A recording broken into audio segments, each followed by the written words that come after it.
Docteur Daniel Guggenheim, bonjour, Boker Tov. Bonjour. Alors, ce matin, vous vouliez que nous parlions de yens, d'emprunt, Israël qui a emprunté 15 milliards de yens, mais avant de parler de yens, on va quand même parler d'autres monnaies qui sont, on va dire, plus présentes dans la vie des Israéliens, en particulier des Israéliens francophones. En tout cas, on peut parler des Israéliens qui vont voyager cet été et qui voyagent cet été en Europe, parce que effectivement, on assiste à une situation. Vous en avez parlé la semaine dernière, mais ça ne fait qu'empirer ou que s'améliorer. Il faudra me dire si c'est bon ou pas bon pour nous, comme dirait l'autre.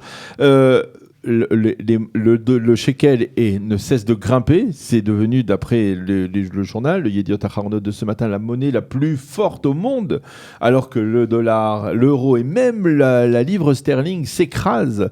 L'euro est aujourd'hui coté à 3,90, le dollar à 3,5 et le pound à la livre sterling à 4,26 shekels. C'est du jamais vu. Alors expliquez-nous d'abord pourquoi et quel lien avec cette information que vous vouliez à tout prix développer concernant l'emprunt de 15 milliards de yens. Oui. D'abord, les chiffres que vous avez donnés sont même plus hauts que ce qui est aujourd'hui. Le shekel, c'est encore un peu plus fort. Le shekel est encore un peu plus renforcé que le dollar est en dessous de 3,50, l'euro est en dessous de 3,90. Effectivement, les journaux ont annoncé hier que le gouvernement israélien a emprunté au Japon d'une fonds de retraite, d'un institutionnel, 15 milliards de yens, c'est-à-dire près de 150 millions de dollars. Pourquoi ? Pour 7 ans, sur 0,15% en yens. Ouais. Maintenant, qu'est-ce qu'il fait le gouvernement ? J'en avais parlé aussi ici. La dette d'Israël, il le fait dans beaucoup de pays du monde. Et donc, lui, il est intéressé à ce que le shekel soit fort, puisqu'il aura moins à rembourser. C'est une des raisons. La deuxième raison c'est que nous avons un nouveau directeur de la Banque d'Israël. Oui, professeur Yaron. Oui, professeur Yaron. Et ce qui s'est passé, c'est un novice. Et la dernière conférence de presse qu'il a fait, lui, il a dit il ne voit pas le besoin d'augmenter les taux d'intérêt en Israël comme ils avaient pensé et que ça restera stable.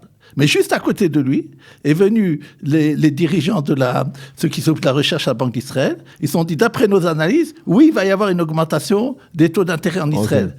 Alors que dans le monde entier, en Amérique, ils pensent le baisser fortement aujourd'hui, et en Europe, c'est même négatif. Vous savez, parce que vous avez parlé d'euros, si vous avez de l'euro dans votre dépôt, vous en avez moins après. Vous avez des intérêts négatifs sur l'euro. Okay. Et des gens achètent des emprunts des États de France ou d'Allemagne à moins 0,5% sur 10 ans. C'est-à-dire qu'ils sont prêts à perdre beaucoup, à perdre pas seulement un peu sur 10 ans, vous vous rendez compte ? Ouais.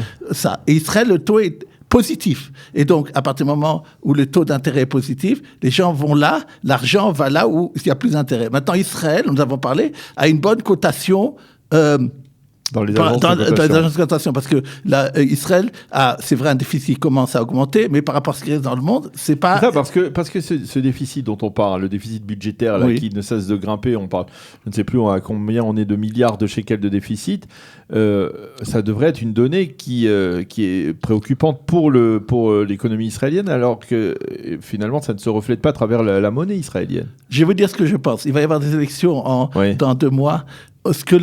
Ils ont déjà dit, si c'est Netanyahou qui est de nouveau le Premier ministre, ils ont dit que la façon dont il résoudrait ce déficit budgétaire, c'est comme il a fait plusieurs fois, augmenter le taux de la TVA.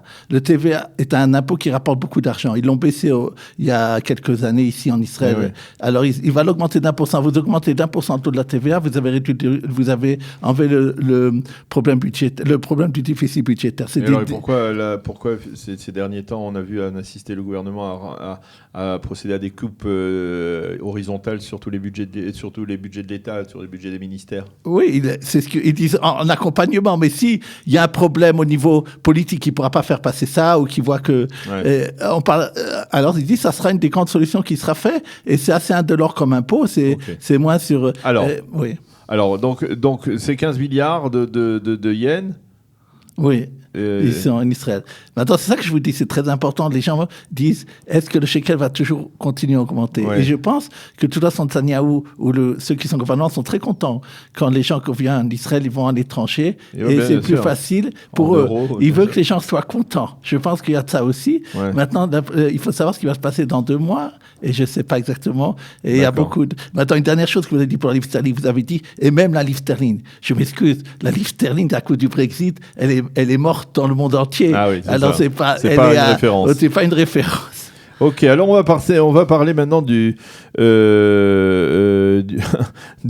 la fin du fax dans les administrations. On ne parle plus. Alors le fax, c'était vraiment une époque, effectivement, on va dire un instrument incontournable dans les administrations. Aujourd'hui, hop, c'est disparu. On peut le comprendre. Aujourd'hui, avec les mails et les ordinateurs et les réseaux sociaux, on n'en a plus besoin. Il y a 2 nouvelles règles qui sont arrivées, lois qui sont rentrées en vigueur cette semaine, qui sont chargées d'améliorer le quotidien des Israéliens. Le premier, comme vous venez de le dire, l'arrêt du fax dans les administrations. C'est-à-dire, maintenant, toutes les administrations publiques sont obligées d'accepter les mails. Et à partir du moment où les mails est maintenant dans les ordinateurs, dans les téléphones, ils ont décidé, c'était une loi il y a quelques mois, et maintenant c'est rentré en vigueur, toutes les administrations doivent accepter de recevoir un mail. Vous savez, les gens n'ont pas obligatoirement, comme vous dites, les fax, et ça coûte de l'argent, ou ils n'ont pas. Maintenant, il y a obligatoirement donc c'est aide. Israël s'adapte aux changements de technologie. Le deuxième sujet qui est arrivé, qu'on avait parlé il y a plusieurs mois, mais c'est bien de le rappeler, c'est l'histoire de l'attente de 5 minutes ou de 6 minutes, que quand vous demandez un téléphone, vous devez maximum attendre, ça dépend d'endroit, c'est des lois 6 ou 7 ou 5 minutes avant d'avoir une réponse. C'est une chose qui est bien aussi pour nous. Mais pour dire une autre chose qui était intéressante, et il faut voir ce que ça donne, les institutions financières, les banques ou autres, ont commencé il y a quelques mois, à permettre aux gens de communiquer avec eux en WhatsApp. Vous savez, dans le téléphone, quand vous téléphonez à quelqu'un, vous ne savez jamais s'il est occupé ou pas. Et quand vous avez un WhatsApp, vous savez d'abord s'il l'a lu souvent, et vous avez une réponse assez rapide de sa réponse, lui. Et ils ont commencé à faire ça. Les gens ont commencé à utiliser ce moyen pour savoir quand c'est ouvert, quand c'était ça. Et ils ont eu très peur parce que ça leur oblige à ces administrations financières à répondre, et ils ont un peu reculé. Alors, il faut voir si ça va revenir. Je crois que ça doit être un des développements de permettre le WhatsApp entre nous et les administrations, entre nous et les institutions financières. Okay. Alors, ce qui nous amène au prochain sujet qui concerne le fisc, le fisc israélien qui semble être de plus en plus vigilant concernant l'argent qui rentre à l'intérieur du territoire israélien, l'argent qui sort. Quels sont les développements de ce côté-là? Oui, les impôts ont publié il y a quelques jours de ça. Voici les punitions itsumim en hébreu que nous avons données aux gens. Une des choses qu'ils ont parlé, et ils ont mis le point là-dessus, il y a la loi dont on a parlé justement, que vous venez de faire allusion, sur le blanchiment d'argent, qui limite les passages de monnaie, d'espèces, d'utilisation en Israël et de passage de Israël à l'étranger. Il faut savoir que les sommes ont été considérablement réduites.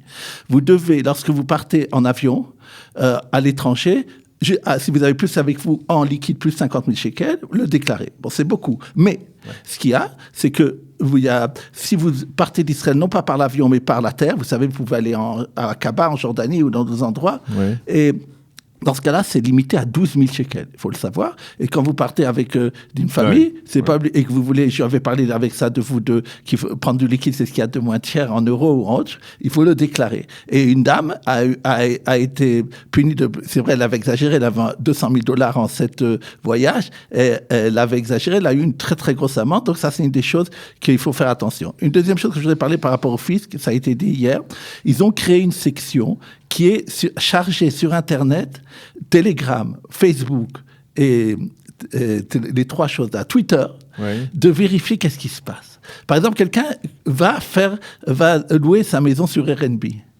Alors, immédiatement, il regarde si c'est normal que ce monsieur-là ait une maison qu'il peut louer.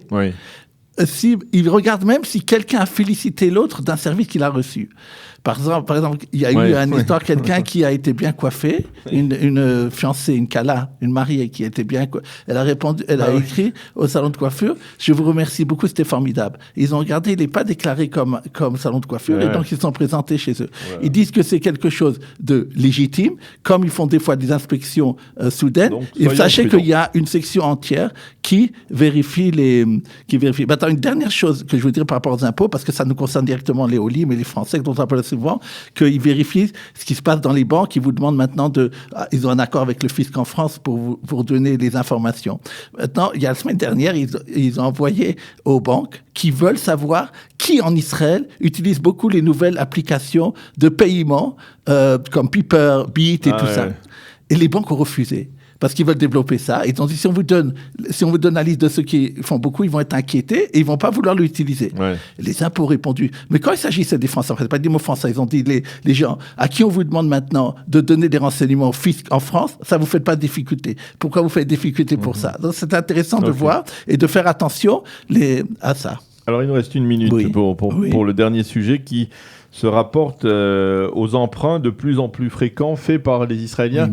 Alors, caisse de retraite? Oui, c'est-à-dire, vous avez des gens, des fois, il y a par la moyen terme, comme ce qu'on appelle Keren Ishtamut, les formations, il y a les coupots de Gimel. Et les gens, maintenant, ont besoin d'argent pour faire des maisons, pour faire des choses dans la maison, des trucs des mariages, comme j'espère qu'il y aura bientôt, merci Hachem, Mazal Tov. Et donc, à la banque, c'est cher.